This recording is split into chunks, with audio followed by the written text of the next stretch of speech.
We have basically eradicated almost Down syndrome from our society. That is hardly ever a child born with Down syndrome.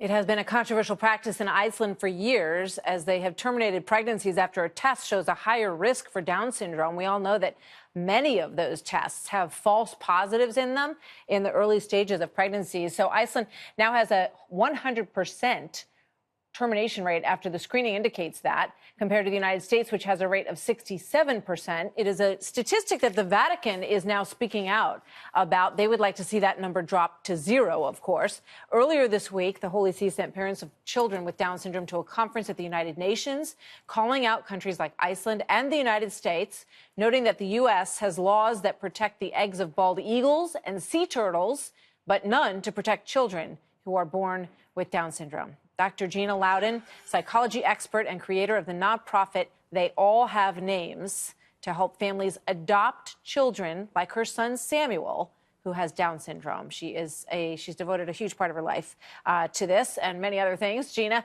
good to see you tonight. Thank you very much for being here. I think we have a picture of your son Samuel, who is beautiful, up on the screen right now. And it's also worth pointing out that the Gerber baby this year, for the very first time, is a baby who was born with Down syndrome. There he is. There's little Lucas, who is adorable. And that's a pretty strong statement on their part, Gina. It really is. We also had a Miss USA contestant this year that was that had Down syndrome. She's beautiful.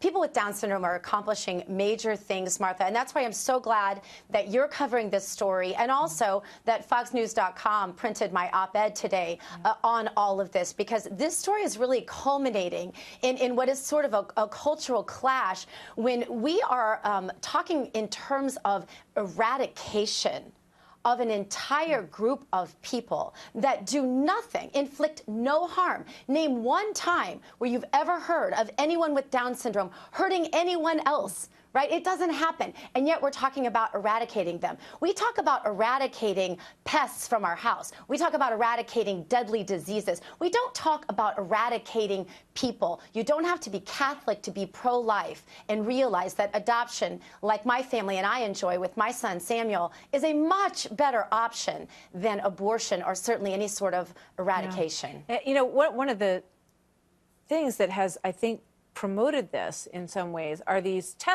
all the testing that's done on children. Right. You know, when you are pregnant, you have an AFP test. I had one that came back that indicated that perhaps the child might develop into a child with Down syndrome. It didn't happen. However, that's the stage at which so many people are making this choice. And I now know a lot of people don't even have these tests anymore because they don't want that information, because it's not going to change how they feel about it. But it really is, it's so sad when you think about the fact that even someone who, you know, I mean, I can't imagine why anybody wouldn't want to welcome a Down baby into their lives, but that those positives are often false to begin with. Let me speak to those families out there who have a test that comes back that's positive. The lady that had my son and did give him life after she had planned to abort him, actually, more than one time, she and I are very close friends now, and I can tell you, she would tell you, it's the best choice she ever made to give him life. I was in line for 10 years to adopt Samuel, because most of the people who have a child with Down syndrome wanted to have a child with Down syndrome, Martha. And so what happens is families like mine were waiting for years to try to adopt a child with Down syndrome. There are families out there waiting, and I personally invite anyone who is facing this situation and doesn't want to parent the child to contact us. We understand that everybody has a different walk of life, but I can tell you that the joy that is wrapped up in our son Samuel and the things that he teaches us as a family every day have made my family stronger and better and more faithful, frankly. How many kids do you have, Gina? I have 5 children. You're a busy lady. And they would all say the same thing. They would all say the same thing, Martha, that he's the joy, he's the smile. We call him our belly laugh, because that's really what Samuel is. Thank you, Dr. Gina Loudon. Always good to see you. Thanks for being here tonight. Thanks.